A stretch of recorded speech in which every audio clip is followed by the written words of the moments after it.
In times of crisis, we find it easy to create false idols. In this week's episode of Keeping It Real, Cam Marston evaluates whether his first cup of coffee every day has become an idol for him. Our priest's Sunday sermon touched on how in times of crisis we may begin worshiping the wrong things.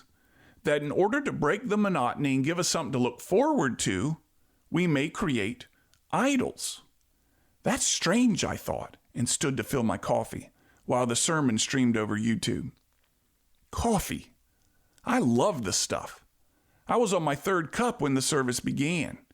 Making coffee is almost the first thing I do every day. In fact, it's the thought of my first taste of coffee in the morning that gets me out of bed every day. Could coffee be an idol to me? I don't know about that. Every night I fill the water reservoir on the coffee maker to the exact right spot. I place the airtight container full of coffee next to the coffee maker with the latch set at the correct angle so my right hand can quickly open it in one move. The long-handled coffee spoon sits atop the canister so my left hand can grab it in the same fluid motion. It's orchestrated so that I can save a few seconds off the process and get to my first sip of coffee sooner. But is coffee an idol? My coffee is a combination of two roasts. One's from New Orleans, the other from Puerto Rico. The New Orleans coffee arrives every 4 weeks via FedEx directly from the roasting facility. I discovered the Puerto Rico coffee on a trip down there years ago, and I get a volume deal and save on shipping when I order 15 pounds at a time. It takes exactly 5 days to get from San Juan to my front door if I place my order before noon on a weekday. They're now sending me handwritten thank you notes with each order. But is coffee an idol? I place my coffee mug next to the coffee maker every evening too. There are only 2 mugs that I use and they're both exactly the same.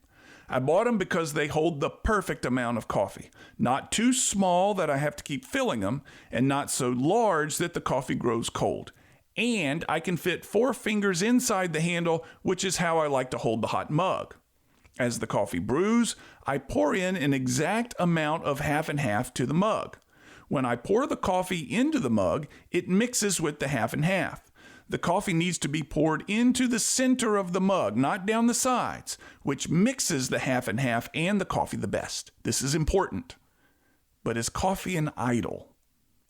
I raise the warm coffee mug with both hands, close my eyes, and slightly bow my head to meet the coffee on its way to my mouth. The glory and splendor of the taste enraptures my senses. I'm transported. But is coffee an idol? No way. I'm Cam Marston, and I'm just trying to keep it real. To hear more of Cam Marston's commentaries, search for Keeping It Real on your favorite podcast app or find them on Facebook.